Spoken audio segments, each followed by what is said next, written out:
math friends who's ready to explore something exciting today. Oh, is it a math adventure? Yes, a journey into the world of derivatives. Okay, listen carefully. A derivative is a measure of how a function changes.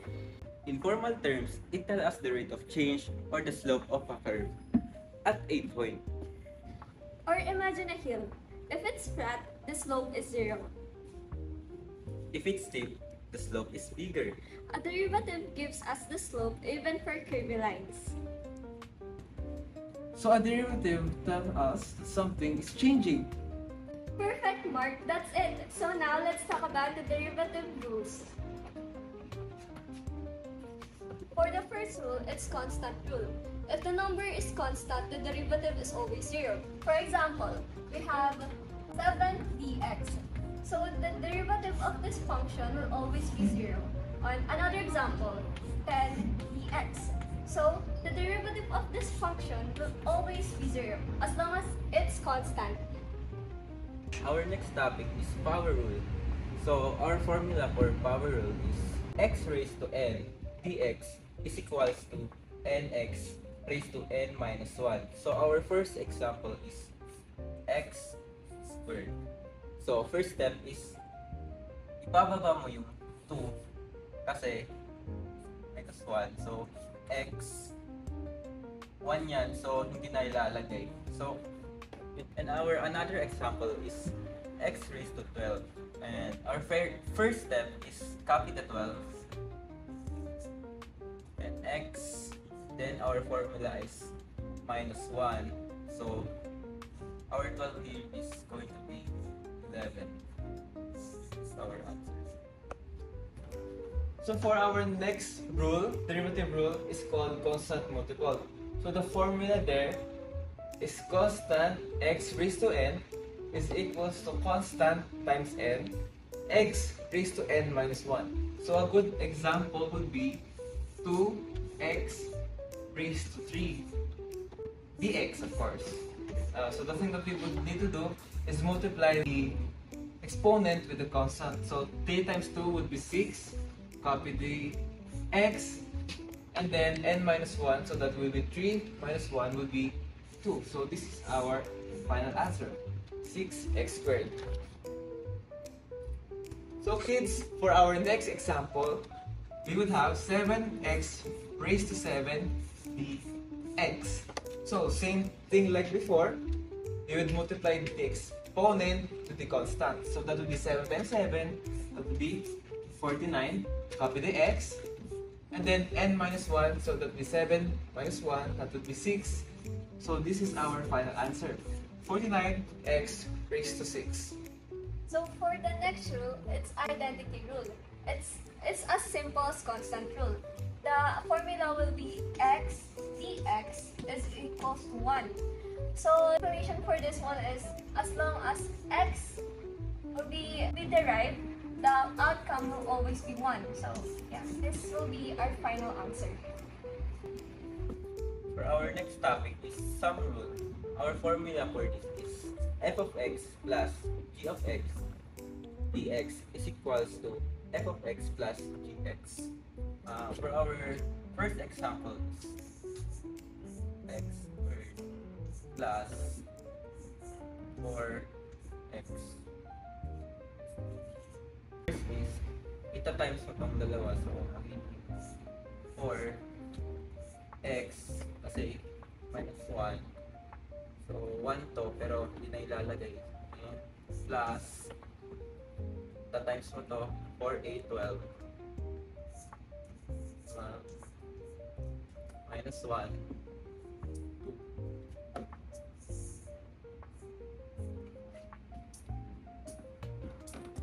So here we are again guys, back to this, and our next example is 4x is to 4 plus 8x is to 4. Step 1 is times x, so ganun pa rin, minus 1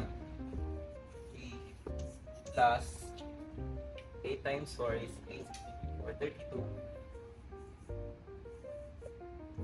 x minus 1, 3. So, our next step is ipag-add mo tong dalawa. So, is equals to 4, 8x raised to 3.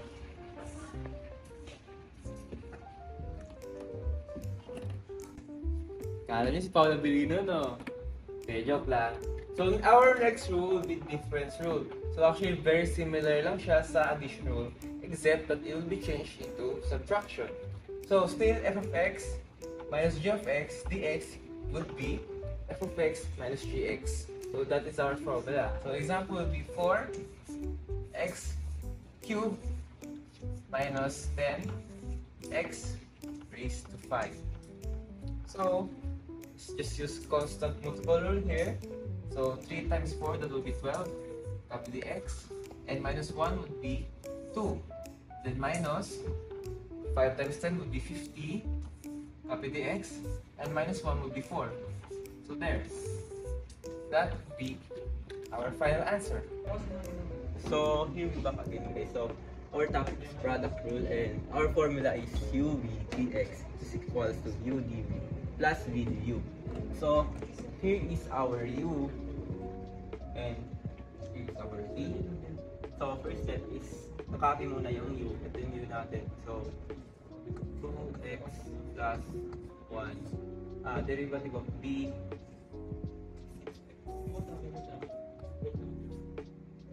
plus ito b x squared and derivative of u is 2. Our next step is ta-times mo to. So magiging 12 x squared kasi may hidden na 1 and plus 6 times 1 equals 6x plus times mo to. So, next dyan is i-plus mo to kasi x squared silang dalawa. So, equals to 18 x squared plus 6x. Here's our final answer.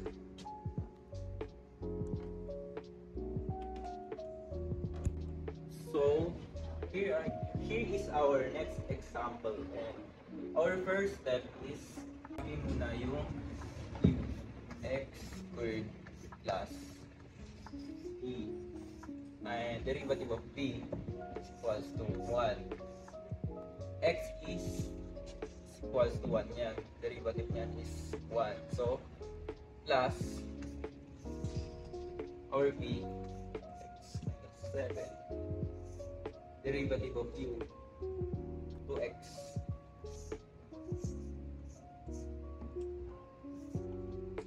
Our next step is the times.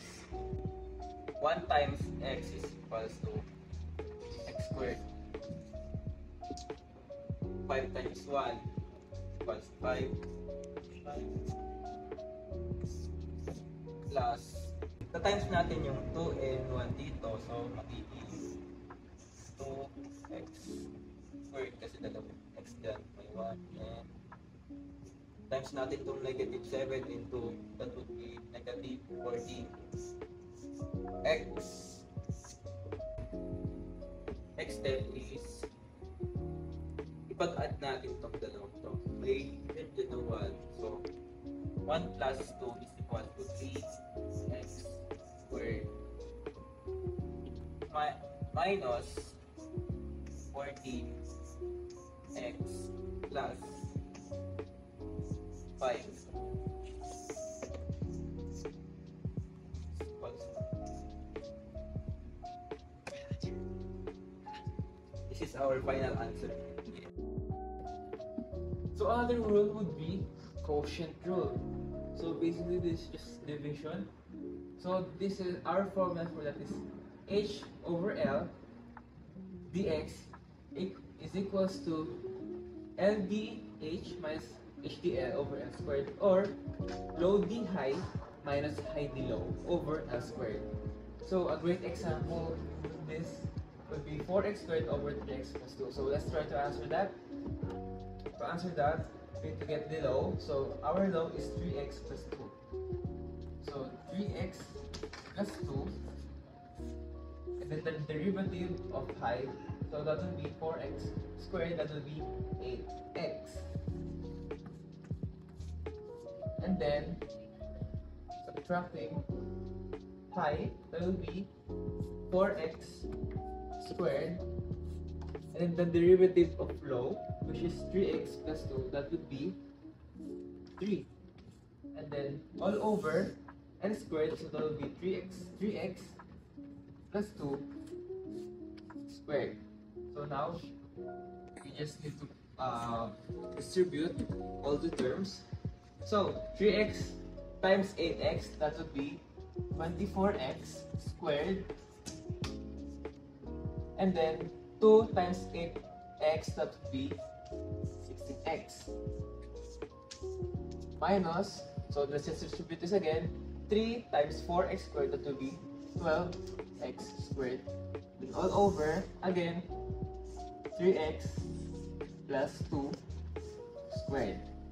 Okay, so let's move on to this side.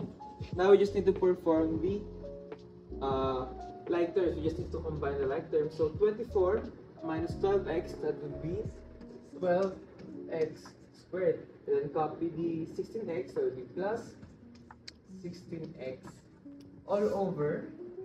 So our denominator is 3x plus 2 squared.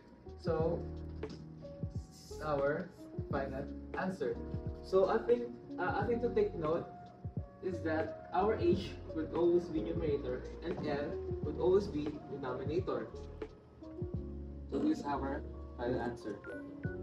So for the last rule, it would be chain rule. For the formula would be f of g of x dx will be f of g of x minus g of x. So for the first example,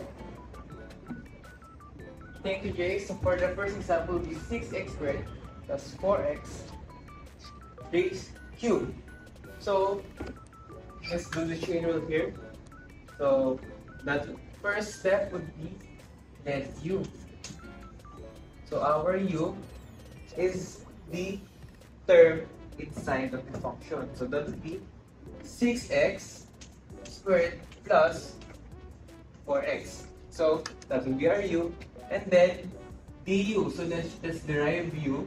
That will be 6 times 2 will be 12 x plus 4. Thank you, Paolo. And our next is u. Copy this 3 dx. u3 du. Bababa natin yung 3 times.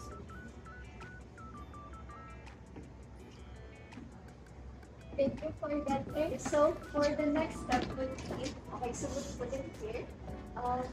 We'll be putting these terms inside to this function, to this formula. So it would be 3 times u, 6x squared plus 4x, and then squared, copy the squared, times du, derivative of u, so 12x plus 4. And then we're gonna be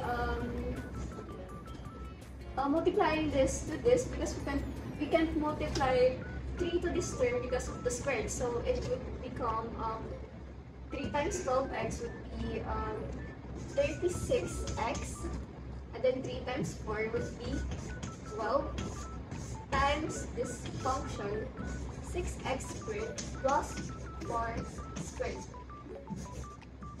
So this would be our final answer. So another example in chain rule would be 3x squared plus 5x minus 1 raised to 4.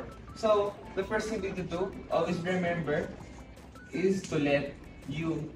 So that will be the term inside the function. It will be dx squared plus 5x minus 1.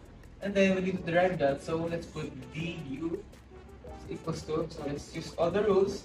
That will be 6x plus 5. So moving on, Tim will explain the next steps. So, our next step is you copy this for the x. U for the next is bababa natin yung for 2 3. Kaya naging 3 kasi binaba natin ma-minus to. Minus 1. So magiging 3 times u. So, thank you for that tip.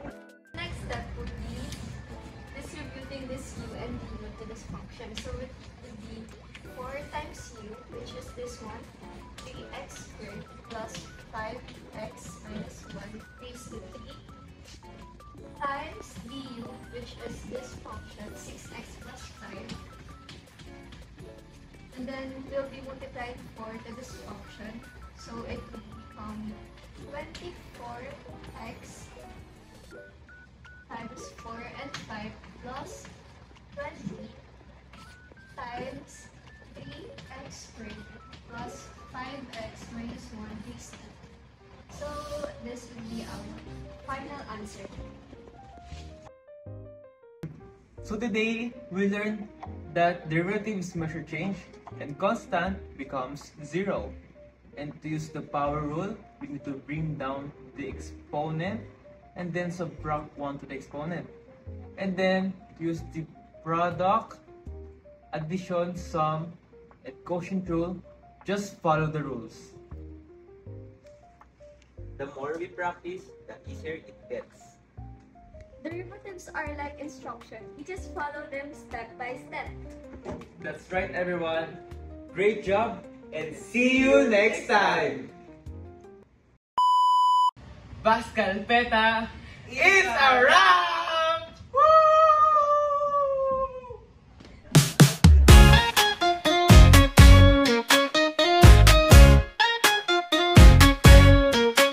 Asa no densha, gyutto oshikomu, marude iwashi kan ne, wala